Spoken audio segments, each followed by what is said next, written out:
Samajwadi party का 11 सदस्यीय delegation सोमवार को संभल पहुंचा। यहां 24 नवंबर को हुई हिंसा में मारे गए 5 लोगों के परिवारों से मुलाकात की और उन्हें 5-5 लाख रुपए के चेक दिए। सपा डेलीगेशन में सांसद जियाउर रहमान बर्क भी शामिल थे। वे हिंसा के बाद पहली बार संभल पहुंचे। उन पर पुलिस ने हिंसा भड़काने का केस दर्ज किया था। सांसद बर्क ने कहा कि जो घटना हुई है उससे केवल संभल ही नहीं बल्कि पूरा प्रदेश और देश शर्मसार हुआ है। यह सच है कि संभल अति संवेदनशील जगह रही है। यहाँ पहले जरूर आपस में लोगों के झगड़े थे, लेकिन यह भी सच है कि 29 सालों से यहाँ हिंदू और मुस्लिम के बीच कोई फसाद नहीं हुआ है। लोग सुकून से रह रहे थे और इस सुकून को आग लगाई गई है। हम लोगों के सुकून को छीना गया है। हमारे 5 लोगों की जान ले ली गई। अगर हम लोगों को यहाँ से न्याय नहीं मिलेगा तो न्यायालय के पास जाएंगे। मेरे ऊपर क्यों मुकदमा लिखा गया जबकि मैं संभल में उस दिन नहीं था। उन्होंने कहा कि अगर हमारी ऐसी मानसिकता होती तो संभल में हम लोगों का बहुत दिन से राज है। हमारे दादा सांसद थे तब कुछ नहीं हुआ। पहले दिन जब सर्वे हुआ तब मैं मौजूद था, तब दंगा क्यों नहीं हुआ? मैं दंगे के दिन 1000 किलोमीटर दूर बेंगलुरु में था। मैं कैसे आरोपी हो गया? इन लोगों को पता था कि मेरी रिपोर्ट झूठी हो जाएगी। हुई है, यकीनन उससे सिर्फ संभल नहीं पूरा प्रदेश और देश शर्मसार हुआ है। जो इस प्रकार की घटना यहाँ संभल में अंजाम दी गई है और ये हकीकत है कि संभल अति संवेदनशील जगह रही है और यहाँ पर पहले जरूर आपस में लोगों का इख्तलाफ था, झगड़े थे, लेकिन ये भी एक हकीकत है कि 29 साल से यहाँ पे कोई हिंदू मुसलमान का कोई फसाद नहीं हुआ है। लोग सुकून से रह रहे हैं। इस सुकून को आग लगाई गई है और ये भी सच है, हमारे 5 लोगों की जान ली गई है। हमने उसकी आवाज को हमारे नेता माननीय राष्ट्रीय अध्यक्ष अखिलेश यादव जी और पूरी पार्टी ने, हमने संसद के अंदर दोनों सदनों में हमारे प्रोफेसर रामगोपाल यादव जी ने, सब लोगों ने मिलकर माननीय सांसद जी ने उठाया और विधानसभा के अंदर जो अभी आपके सामने हमारे माननीय विपक्ष के नेता माते प्रसाद पांडे जी और अभी विधान परिषद के हमारे नेताजी बोल रहे थे, पूरी मजबूती से सिर्फ संभल के लोगों की हक की आवाज के लिए उठाने का काम किया। हम लोग सिर्फ यह चाहते हैं, अफसोस इस बात का है कि हमारी लोगों की हत्या हुई और हमारे लोग ही के खिलाफ मुकदमा दर्ज किया गया। ये कैसा इंसाफ है? लेकिन हम संविधान पर यकीन करते हैं और इस संविधान को मानते हैं और हमारा न्यायालय पर पूरा भरोसा कायम है। हमें उम्मीद है कि अगर हमें पुलिस प्रशासन से, शासन से अगर हमें इंसाफ नहीं मिलेगा तो न्यायालय से हमें इंसाफ जरूर मिलेगा।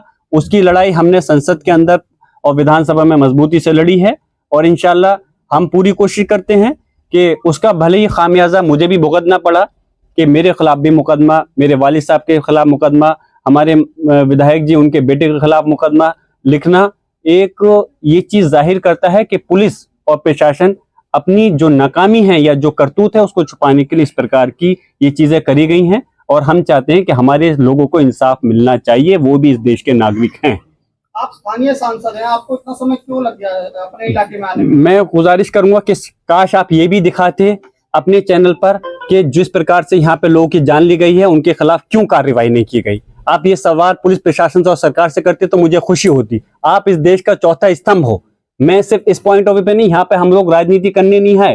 राजनीति करना होता तो हम पहले से बहुत कुछ प्रयास कर सकते थे। माननीय राष्ट्रीय अध्यक्ष अखिलेश यादव जी ने पहले ही डेलीगेशन बनाया था। शायद आप लोगों को मालूम होगा, हमने 3 बार प्रयास किया आने का, लेकिन हमको रोक दिया गया। पहला प्रयास किया तो 3 दिन की, माननीय माता प्रसाद पांडे जी ने कहा था 3 दिन की, कहीं डीजीपी जो उत्तर प्रदेश है कि 3 दिन के बाद चले आइए। फिर हमने फिर से राष्ट्रीय अध्यक्ष जी ने एक डेलीगेशन बनाया, फिर आने का प्रयास किया तो हम लोगों को लखनऊ, दिल्ली, जगह जगह मुख्तलिफ जगह पर रोक दिया गया। हम लगातार प्रयास कर रहे थे आने का, लेकिन अफसोस है मैं यहाँ का सांसद हूँ। यहाँ का सांसद होने के साथ साथ मैं यहाँ का निवासी भी हूँ। मुझे भी आने के लिए क्यों रोका गया? मैं अपने लोगों के दुख में, दर्द में शरीक होना चाहता था। मैं उनके गम में शरीक होना चाहता था। उनकी परेशानी को समझ कर करके मैं चाहता था उनको इंसाफ मिल सके, लेकिन अफसोस है यहाँ आने नहीं दिया गया। लेकिन खैर कोई बात नहीं, आज हम हाजिर हुए हैं और हम और हमारी पूरी पार्टी चाहती है कि संभल के लोगों को इंसाफ मिलना चाहिए। जो उनके साथ ज्यादती हुई है, जो जुल्म हुआ है, उसके खिलाफ आवाज उठनी चाहिए। जिया, जब पुलिस ये कह रही हो कि खुद ही आपस में मर गए लोग, गोली मार दी आपस में, आपको क्या लग रहा है कि अफसोस है कि पुलिस की तरफ से ऐसी इस प्रकार की बातें आना जिसका कि औचित्य कोई मतलब नहीं बनता। मैं आपसे पूछ रहा हूँ, अगर इस बात को आप लोग सच मान सकते हैं तो मैं ठीक है इस बात को भी सच मान लूंगा कि लोगों की आपस की गोली से मृत्यु हुई।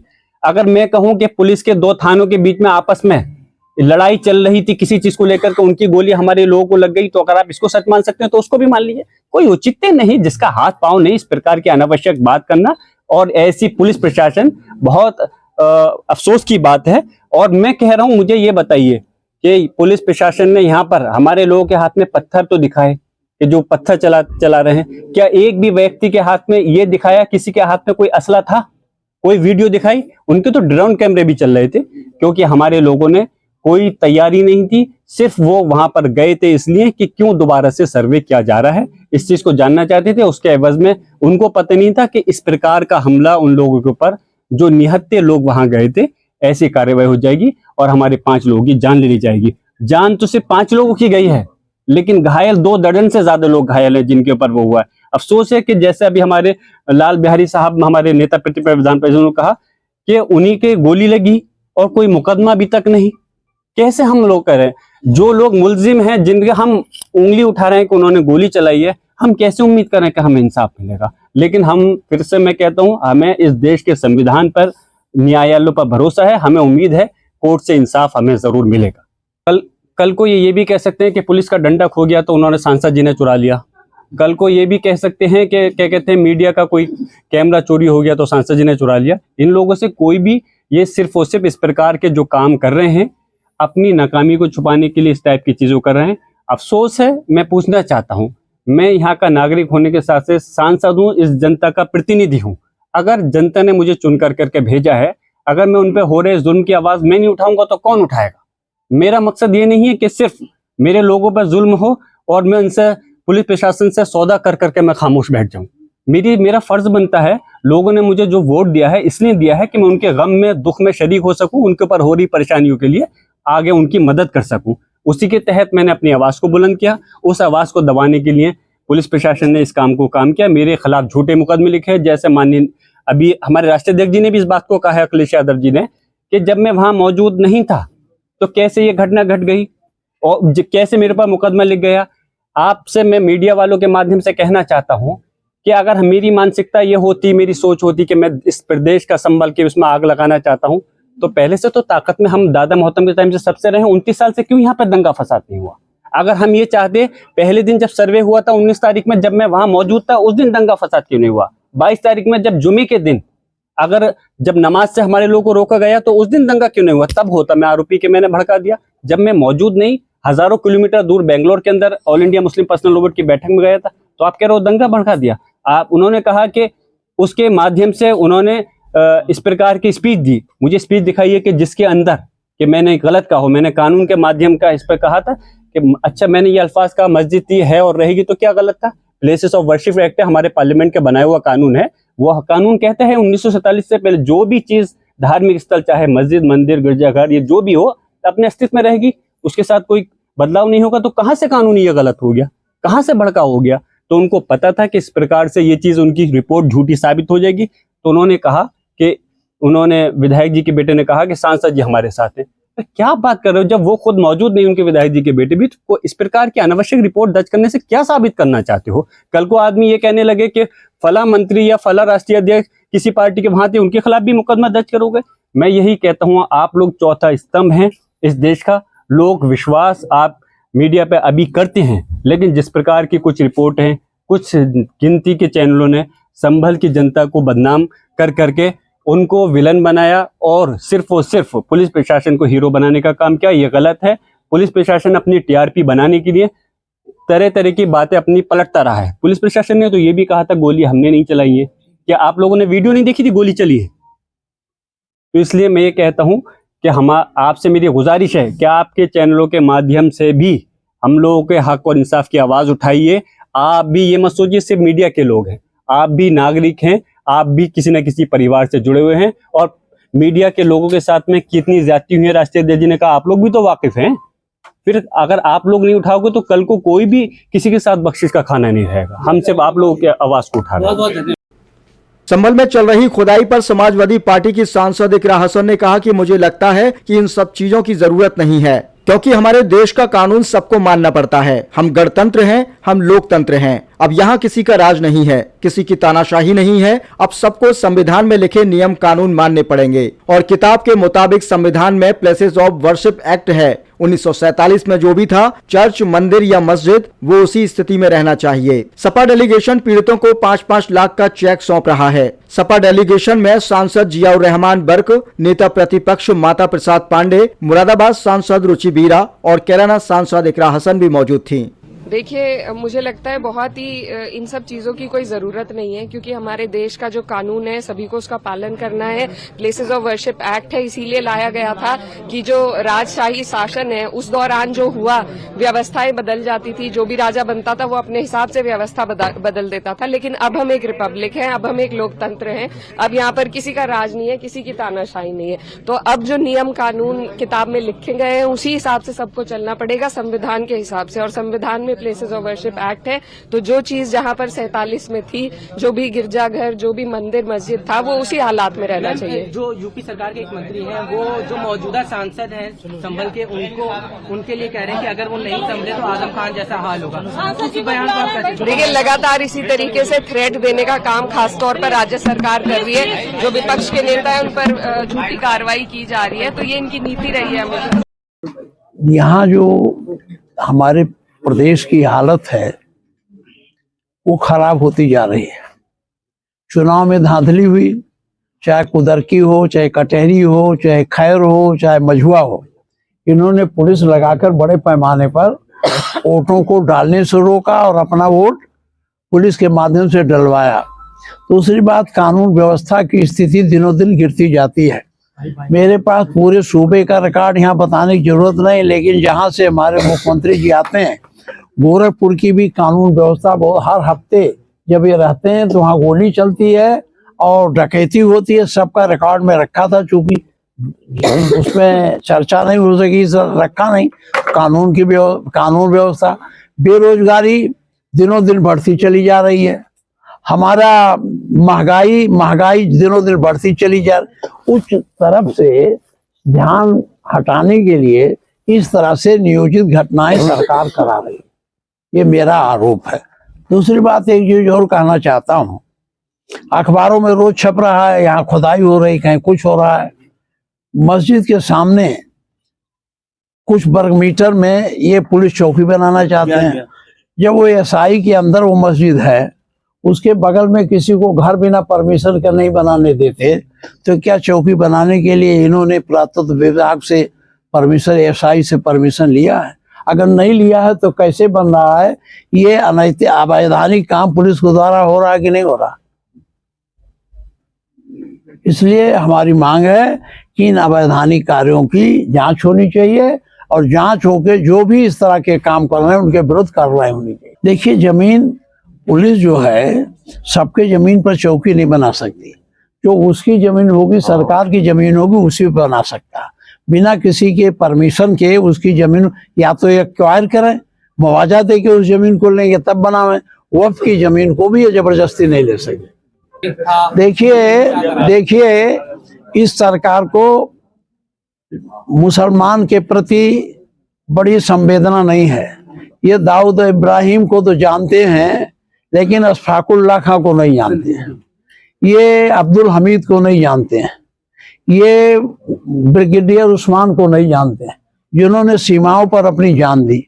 इनके मन में सद्भावना नहीं है, इनके मन में है जातीय विषमता पैदा करके, हिंदू मुसलमान में तनाव पैदा करके, जो हजारों सालों से हम लोग प्रेम से एक साथ रह रहे थे, उसमें इतनी दूरी पैदा कर दें, खटास पैदा कर दें, जिससे इनकी राजनीति अपनी सफल हो सके। यही इनका उद्देश्य है, यही हर जगह यही कर रहे हैं। हाँ, हमसे पूछो ना, क्या पूछना बताओ। आपके सांसद जी के खिलाफ, यहाँ सपा सांसद जियाउर रहमान बर्क साहब के खिलाफ हाँ मुकदमा दर्ज हुआ है, उसको लेकर क्या कहेंगे सर? देखिए, ये मुकदमे जो है ये नाजायज ढंग से, गलत ढंग से दर्ज कराए गए हैं।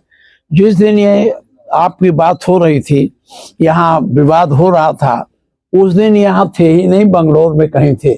मैंने असेंबली में भी कहा था, जब मैं अपनी बात रख रहा था तो मैंने कहा जब वो थे ही नहीं तो कैसे वो मुलजिम हो गए?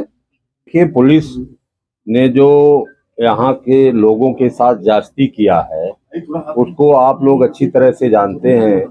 मैंने सदन में, विधान परिषद में इस चीज को रखा था कि एक ही समय और एक ही घटना पर एक मुकदमा दर्ज किया जा सकता है। ये सुप्रीम कोर्ट की दो हमने उनको रूलिंग भी दिया जो है, और सबके सामने सदन में हमने कहा कि यहाँ पर एक ही समय में जो एक घटना हुई उस पर यहाँ 7 मुकदमे दर्ज किए गए, और मुकदमा जो दर्ज किया गया उसमें कुछ लोगों को नामजद किया गया, और हर मुकदमे में जो है 700, 800, 500, 600 लोगों को जो है अज्ञात के नाम से दर्ज कर दिया गया। अज्ञात के नाम से दर्ज करने के का मतलब कि पुलिस जिसको चाहिए उसका उत्पीड़न की, जितना उत्पीड़न करना चाहती थी पुलिस उतना उत्पीड़न की, और पूरे अभी कर रही है। और पुलिस के भय से लोग जो है अपने घर रहना जो है नहीं पसंद कर रहे हैं। पुलिस एक तरफ जो है कहती है कि एक ही समय और एक ही अपराध में एक ही मुकदमा दर्ज किया जा सकता है। हम गए थे मंगेश यादव का जौनपुर में जब इनकाउंटर हुआ था, फर्जी इनकाउंटर दिखाया गया था, और एफआईआर दर्ज कराने तो पुलिस ने स्वयं अपने एफआईआर दर्ज कर लिया था और कहा कि अब दूसरा मुकदमा नहीं दर्ज हो सकता, ये सुप्रीम कोर्ट की व्यवस्था है। तो जब वहां सुप्रीम कोर्ट की व्यवस्था लागू हो सकती थी, उस परिवार के जिसके परिवार का मरा हुआ व्यक्ति है वो एफआईआर नहीं दर्ज कर सकता था।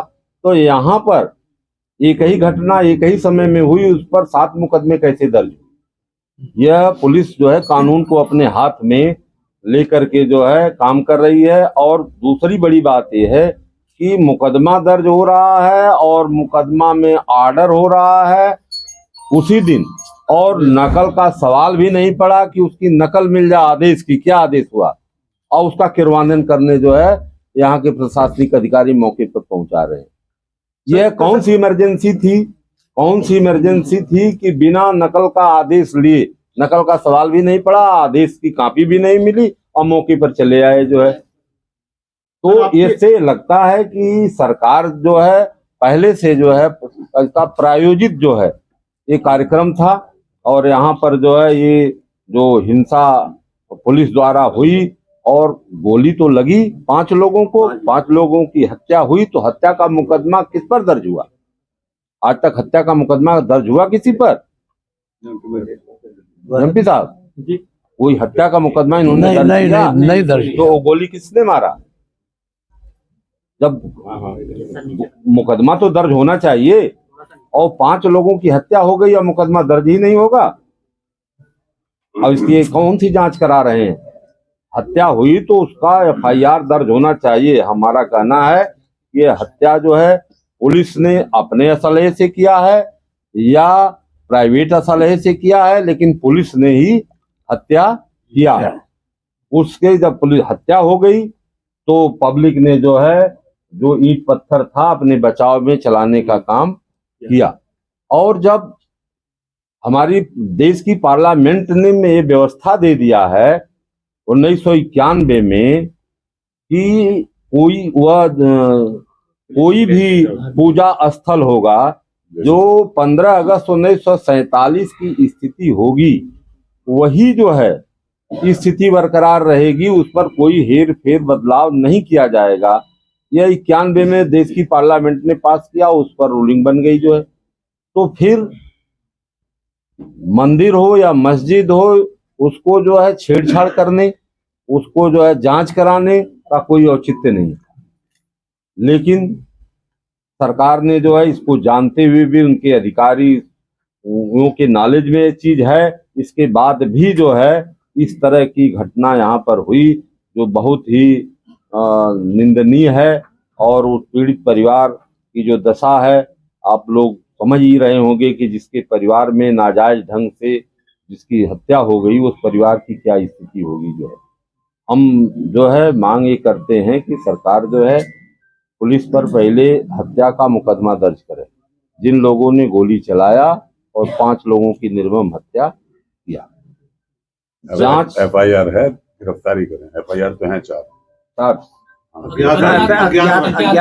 अज्ञात में है, तो अज्ञात में है तो किसी को मुलजिम बना सकते हैं। आईओ तो वही है जो, जब पुलिस ही आईओ है तो मुल्जिम बना सकती है, जो है कह सकती है कि पुलिस नहीं फला व्यक्ति ने मारा।